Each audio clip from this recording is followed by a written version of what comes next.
What if the device in your hand is not your servant, but your master? What if that small, glowing screen holds more power over you than you hold over it? We are told that being connected is a form of strength. We believe that being available at all times makes us important. This is a simple lie, a clever reversal of the truth. True power is not being always on. True power is the freedom to turn it off. The person who cannot put their phone down is not in command of their life. They are in the service of a machine. This is not an accident. It is a design. The smartest minds of a generation were given a single task to capture your attention. They built these little worlds, these endless streams of information and approval, with one purpose: to keep you looking, to keep you scrolling. Your focus is the prize. Your time is their profit. So when you feel that pull, that itch to check your screen, do not feel weak. You are not fighting a simple urge. You are standing against a carefully crafted system, a machine built to pull you in. It is a quiet war for your mind, and most do not even know it is happening. Think of it this way. A king does not run to the castle gates every time a messenger arrives. He sits in his throne room. He decides when to hear news. He decides what is important and what is not. The person who checks their phone every 30 seconds is not a king. They are the gatekeeper rushing to answer every knock, important or not. They are showing the world they have no control over their own domain. They are signaling that anyone, at any time, can steal their attention. This is the great reversal. Wanting to be seen by everyone makes you invisible. Wanting to be connected to everything leaves you connected to nothing of importance. Consider this simple scene. It happens every day, in every city in the world.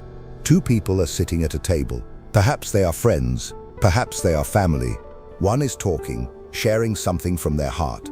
The other person looks down. Their thumb begins to move across a screen. The story stops. The connection is broken. In that small moment, something is lost. It is not just politeness, it is respect. The person on the phone has sent a clear message. A stranger on the internet, a picture from a person you barely know. This is the first tension spike. This is where power is lost in tiny drops. You may think it is a small thing, a harmless habit, but others see it. They see you are not present. They see you are easily distracted. They see that you cannot give your full focus even to the person sitting right in front of you. And if you cannot control your attention for 5 minutes over dinner, how can you control a business? How can you lead a team? How can you build a life of purpose? The world sees this weakness. They may not say it, but they feel it. They learn that you are not a person of substance. You are a person of surfaces. The first step to breaking free is to see the cage. The cage is not the phone itself. The phone is a tool. A hammer is a tool. You can use it to build a house, or you can hit your own thumb. The tool is not the problem. The problem is the hand that holds it without a purpose. The cage is the habit of checking without thinking. It is the unconscious reach into your pocket. It is the need for a distraction from a quiet moment. True freedom begins when you choose to use the tool, not be used by it. This is the core of the argument. Power is control. Not control over others. Control over yourself. Control over your time. Control over your focus. This is the most valuable property you will ever own. Think of your attention as a bag of gold coins. Every day, you wake up with a fresh bag. Every time you unlock your phone for no reason, you are dropping a coin on the ground. You are giving away your wealth for nothing. A foolish person throws their coins away. A wise person invests them. They place each coin where it will bring a return. In a deep conversation, in learning a new skill, in finishing an important task, in simply being still and allowing your mind to think.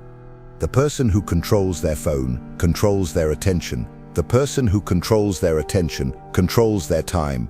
And the person who controls their time controls their future. It is a simple, direct line. The world does not respect the man or woman who is a slave to notifications.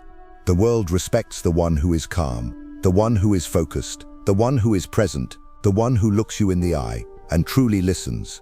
That person has a quiet strength. That person is a rock in a river of noise. You can be that person. It does not require great strength to begin. It requires a small, simple decision.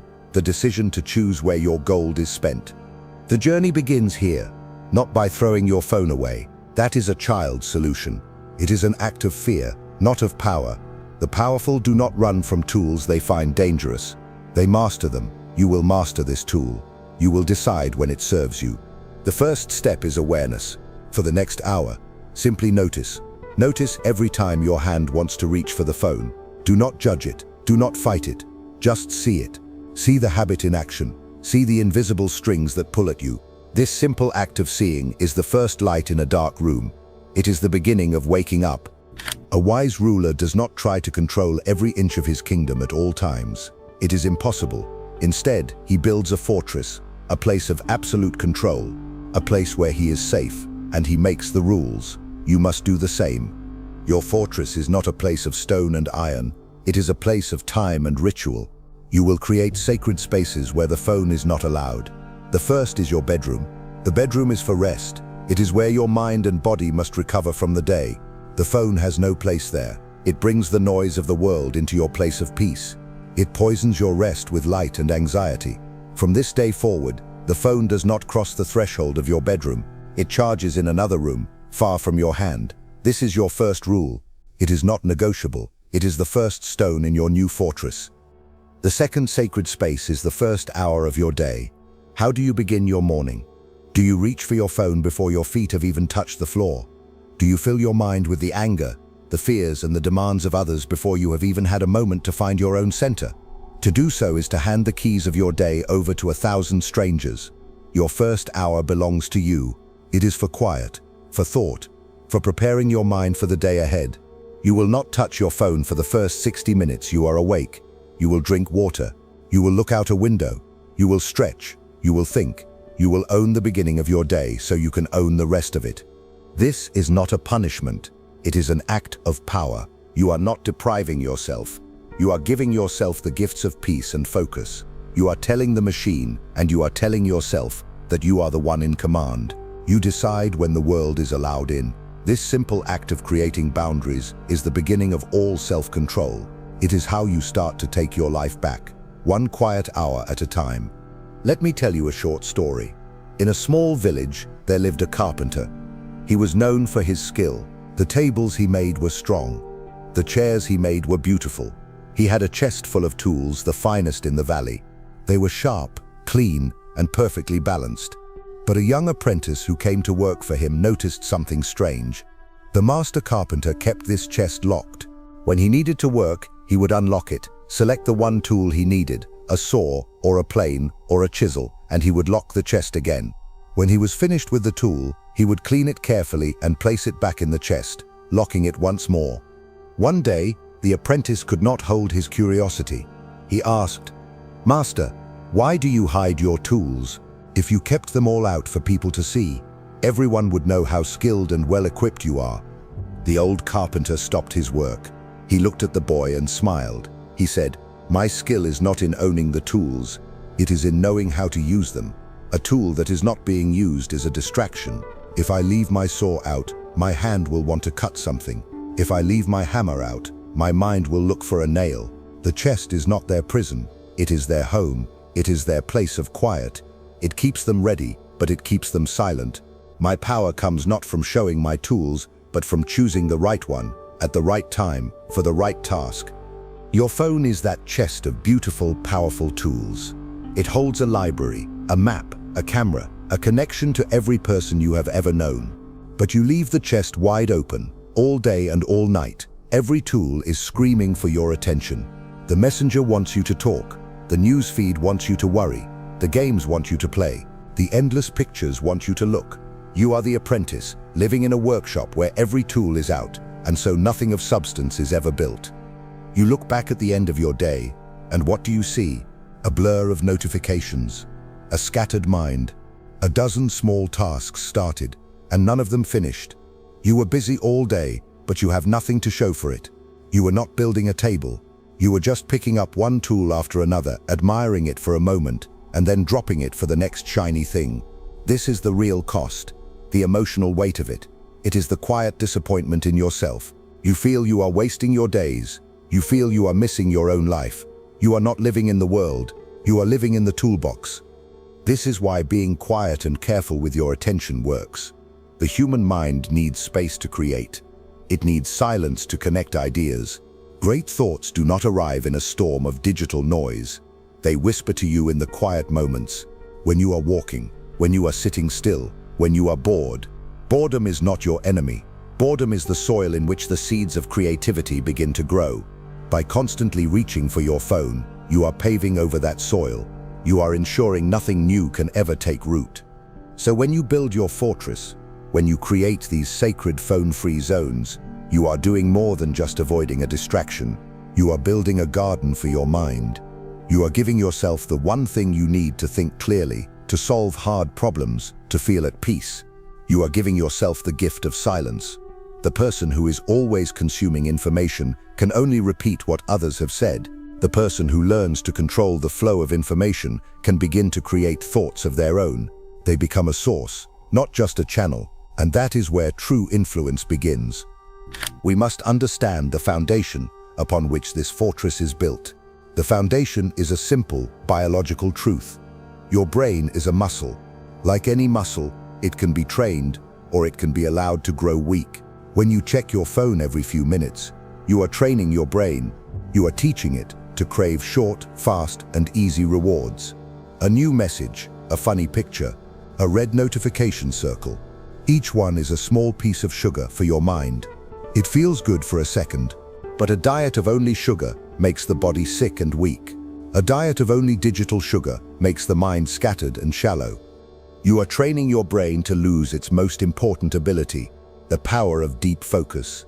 This is the ability to sit with a single difficult problem for a long period of time. It is the ability to read a book and truly understand it. It is the ability to listen to another person and hear not just their words, but their meaning. This is the skill that builds empires, creates art, and forges powerful relationships. And it is the skill that is dying in the modern world. Every time you switch from a task to check your phone, you are breaking your focus. It is like a runner who sprints for 10 seconds, stops, looks around, and then tries to sprint again. They will never win the race. They will only end up tired and defeated. This is not your fault, but it is your problem.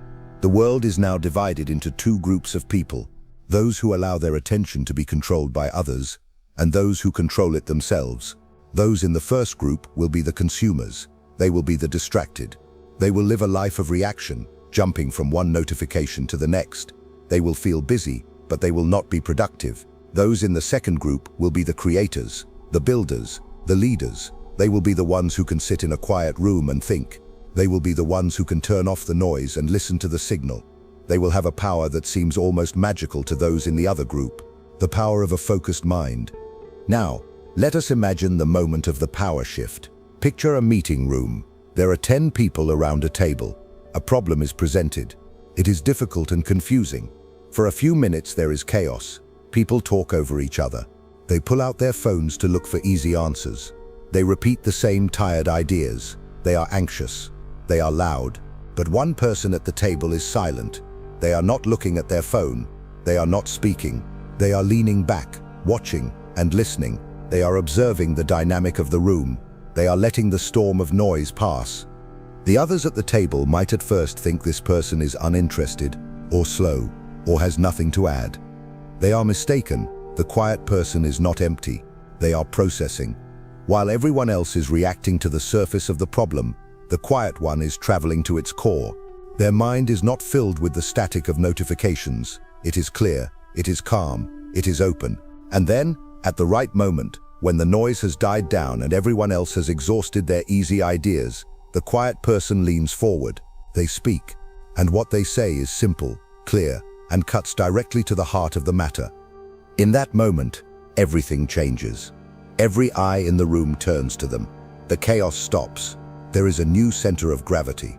The person who controlled their own attention has now captured the attention of everyone else. They did not win it by being the loudest. They won it by being the most focused. They did not demand respect. They commanded it through their clarity. This is the power shift moment. It is the victory of the signal over the noise. This is the quiet strength that you are building, one phone-free hour at a time. This is not a fantasy. This happens every day in boardrooms, in classrooms, and in families. Power does not flow to the most distracted person in the room. It flows to the most present. Let us apply this to your own life. Think about your work. You have a difficult project. You sit down at your desk. You open your computer, And you begin. 5 minutes later, your phone buzzes. A text from a friend. You reply. 10 minutes later, a notification. Someone liked your photo. You open the app to see. 15 minutes later, an email. You read it. An hour has passed. You have been working the whole time, but you have made no real progress. You have simply been bouncing between shallow tasks. Your brain has been running in circles. Now imagine this instead. You have the same difficult project, but this time you apply the rules. You put your phone in another room. You close every tab on your computer that is not related to the task. You set a timer for 60 minutes, and for that 1 hour, you do only one thing. You focus completely on the project in front of you. At first, it will feel strange. Your mind, trained for distraction, will want to run away. It will look for an escape. This is the moment of struggle. This is the muscle beginning to work.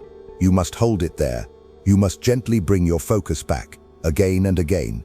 When the 60 minutes are over, what will you have? You will have an hour of true, deep work.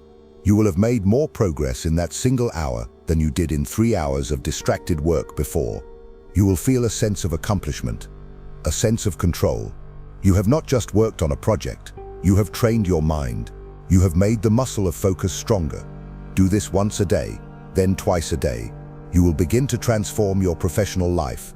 You will become the person who gets things done, the person who solves hard problems, the person who can be trusted with responsibility, all because you learned how to be alone with your own thoughts. Now let us turn from work to your social life. The same principles apply, but the stakes are often higher. Your work affects your wealth. Your relationships affect your soul. We believe the phone connects us to our friends. In some ways it does, but it also creates a new, weaker form of connection. A connection of cheap words and easy gestures. A like is not love. A comment is not a conversation. A shared picture is not a shared experience. We are trading the gold of real human presence for the paper money of digital acknowledgement. Think of your friendships. Who are the people you trust the most? Who do you turn to when you are in real trouble? It is not the person with whom you exchange the most memes. It is the person who will sit with you in a quiet room, put their own troubles aside, and simply listen. It is the person who gives you the gift of their full, undivided attention. That is the currency of true friendship. Attention is the rarest and purest form of generosity. When you are with someone you care about, and you pull out your phone, you are breaking this sacred contract. You are telling them, with your actions, that they are not enough. The digital world, with its endless possibility of novelty, is more interesting to you than the real human being sitting across from you. You may not mean to send this message, but you are sending it. The other person feels it. It is a small cut. A single cut is easy to ignore, but 1,000 small cuts can cause a friendship to bleed to death. It happens so slowly, you do not even notice. One day you just wake up and feel a distance, a coldness, where there used to be warmth. You have become strangers who happen to know each other's history. The reversal here is simple. You think that sharing every moment on social media makes you appear interesting and popular. It does the opposite. It makes you appear needy. It signals that you require the constant approval of strangers to feel that your life has value. The truly powerful person does not need to broadcast their happiness. They are too busy living it. The person who is secure in their relationships does not need to post pictures of their friends. They are too busy enjoying their company. The desire for external validation is a prison. You are handing the keys to your happiness to hundreds of people you do not even know. Your mood can be lifted or crushed by the random clicks of anonymous faces. This is a terrifying way to live. It is a state of absolute powerlessness. So what is the alternative? It is to choose depth over width. Instead of broadcasting your life to 500 acquaintances, invest your time and your focus in 5 true friends. When you are with them, be with them completely. Put the phone away, put it on silent, put it out of sight. Give them the gift that you yourself want to receive, the gift of your presence. Look them in the eye, ask them questions, and listen, truly listen, to the answers. Share your own thoughts, not in a caption for the world to see, but in a real conversation with someone who matters. One deep conversation is worth more than 1,000 likes. One shared moment of laughter, uninterrupted by a notification, will build a stronger bond than 100 witty comments online. You are choosing to build your house with stone instead of straw. It is slower, It takes more effort, but it will stand against the winds of time. The friendships built on presence will survive. The connections built on digital convenience will fade like words typed on a screen. This brings me to a direct question for you. Who are you trying to impress? Take a moment and truly answer this in the silence of your own mind. When you post that picture, when you craft that clever update, when you check to see who has watched your story, who is it for? Is it for your true friends? Is it for your family? Or is it for an audience? An invisible crowd of critics and admirers whose opinions you have somehow allowed to matter more than your own? Is it for an ex-lover, a former rival, a boss you wish to impress? You are performing. You have become an actor in the theater of your own life. But you are playing to an empty house. The people who truly matter are not in the audience.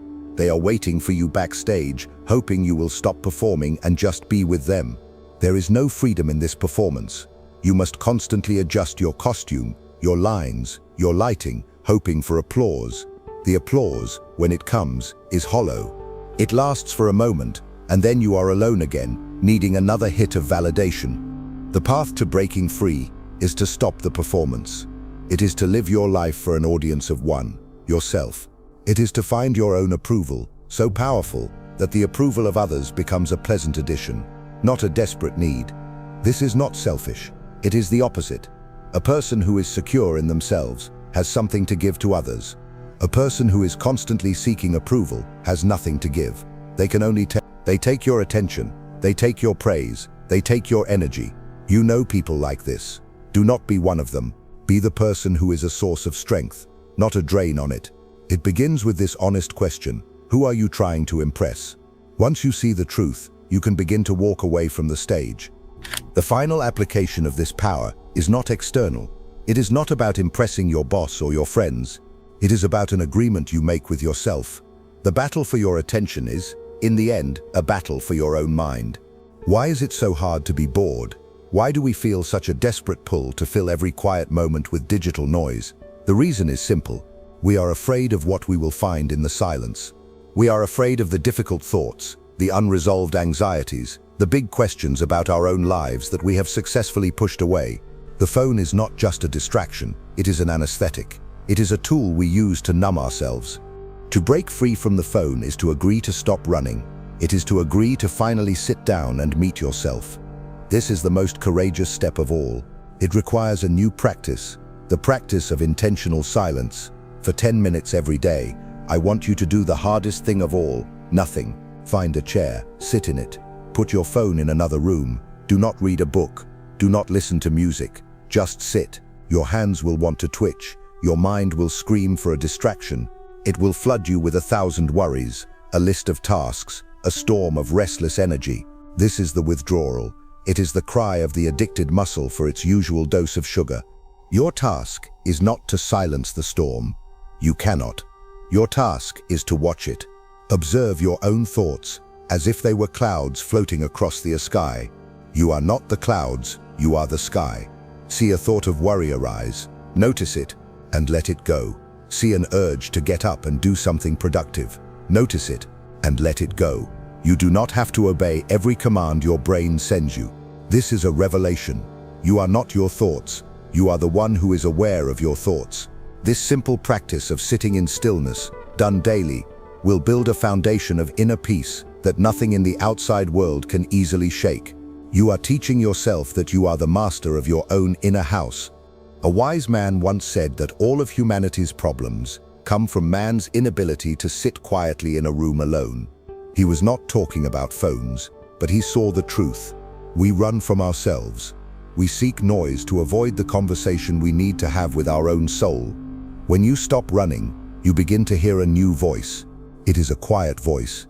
It has been there all along, but it was drowned out by the shouting of the world. This is the voice of your intuition, your true self. The quieter you become, the more you are able to hear. And this voice will guide you far better than any map or algorithm. It will tell you what work matters. It will tell you who your true friends are. It will tell you what kind of life you truly want to build. Now let us create one final, closing image. A simple idea to hold in your mind as you go forward. Think of a lion. A lion is the king of its domain, But what does it do most of the day? It rests. It lies in the shade of a tree, nearly motionless. Its eyes are open, watchful. It conserves its incredible power. It does not waste energy chasing every small creature it sees. It does not roar simply to hear its own voice. It is in a state of calm, patient readiness. Its power is not in frantic action. Its power is in its absolute focus and its stored energy. Then, when the moment is right, when the perfect opportunity appears, it moves. And in that movement, there is no hesitation. There is no distraction. There is only total, absolute commitment. Its focus is a spear. Its power is a tidal wave. This is the image of controlled strength. This is the state of mind you are cultivating. You are learning to be the lion, to rest in the stillness, to observe the world without needing to react to it, to conserve your mental and emotional energy, and to direct it with absolute, overwhelming force only on the things that truly matter. Be the lion, not the frantic bird pecking at 1,000 different seeds and never feeling full.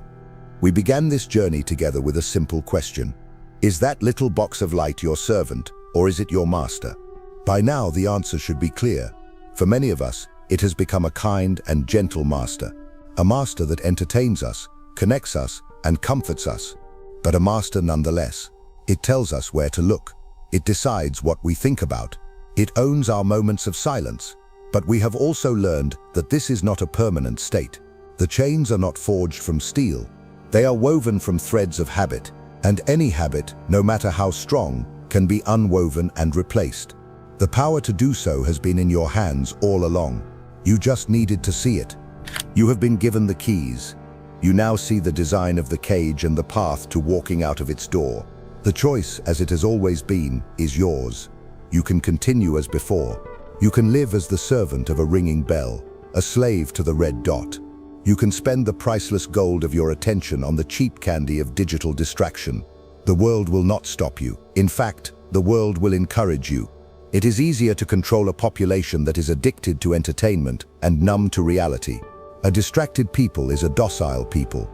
Or you can choose the harder path, the path of the master, the path of quiet strength. It is not a complicated path. It is built on a few simple, powerful pillars. First, the pillar of awareness. You must see the habit. You must watch yourself with honesty, without judgment. You must see the strings before you can cut them. Second, the pillar of boundaries. You will build a fortress for your mind. The phone does not enter the bedroom. The first hour of the day belongs to you. You decide where the digital world ends and your real life begins. Third, the pillar of focus. You will train your mind as a muscle. You will practice the art of deep work. You will set aside time to do one thing and one thing only. You will rediscover the power of a mind that is not fractured into 1,000 pieces. You will become a creator, not just a consumer. And fourth, the pillar of stillness.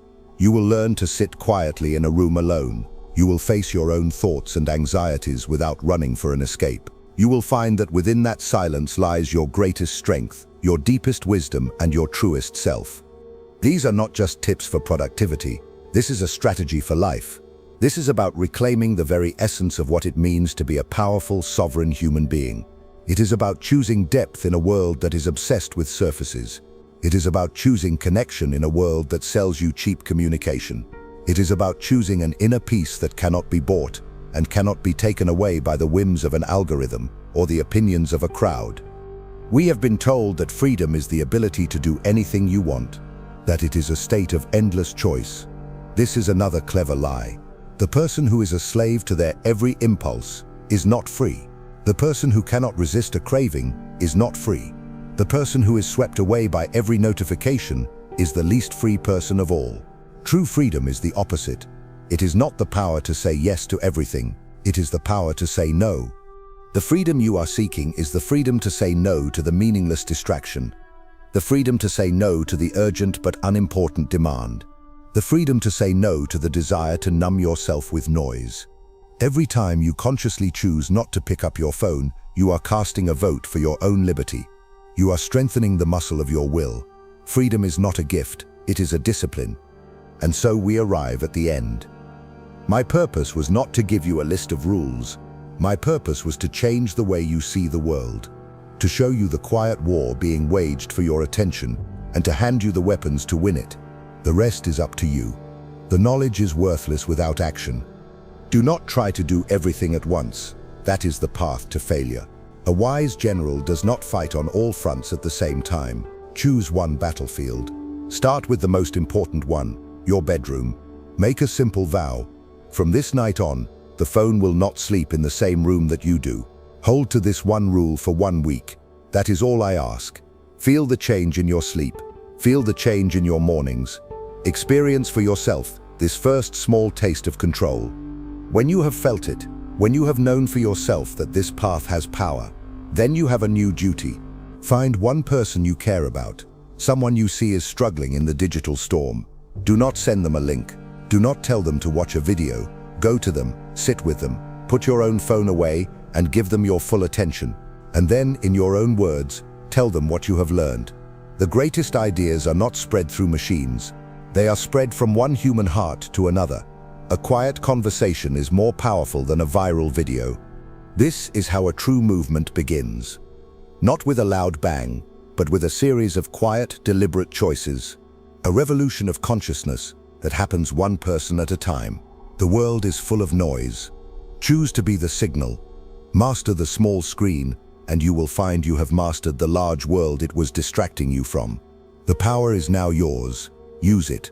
If you have listened to the end, it is because you have recognized the truth. A part of you already understands that a life of constant reaction is a life spent in chains, and that true freedom begins when you reclaim your own mind.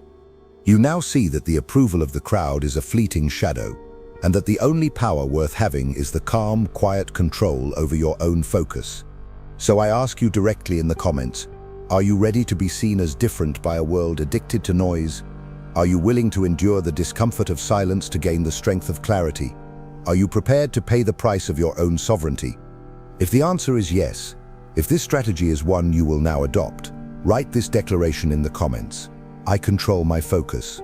Let us see how many are ready to leave the ranks of the distracted and join those who command their own lives. And do not mistake this for the end. The next video is waiting. It is the next step in the strategy, and it is more important than you can imagine. We have built the fortress. Now we learn how to project power from it. I will see you there.